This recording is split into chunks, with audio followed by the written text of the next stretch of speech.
তো চলে এসেছি আরও একটা নতুন ভিডিও নিয়ে। আর আজকে এরকম এতগুলো পার্সেল এসেছে, তো চলো এগুলো খুলে দেখাই কি এসেছে আর কেমন এসেছে আমিও খুলে দেখি।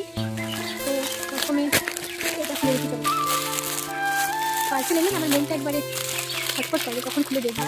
আর এটাতে ছিল একটা ক্যাজুয়াল স্লিভলেস টপ, আর এটার দাম মোটে 139 টাকা নিয়েছিল। দাম অনুযায়ী এটার কোয়ালিটিটা আমার বেস্ট লেগেছে, এই দামে দুটো দিচ্ছে।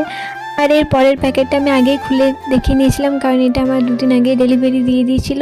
তো এটাতে একটা পিঙ্ক কালারের টপ আছে, যেটা কাপড়টা খুবই সফট, পরে খুবই কমফোর্টেবল ফিল করবে। তোমরা চাইলে এটা কিনতে পারো, আমার তো খুবই ভালো লেগেছে। আর এটার প্রাইস ছিল 293। এর পরের যে পার্সেলটা আছে ওটার শার্ট ছিল, কিন্তু আমার কোয়ালিটিটা একটুও ভালো লাগেনি, খুবই পাতলা।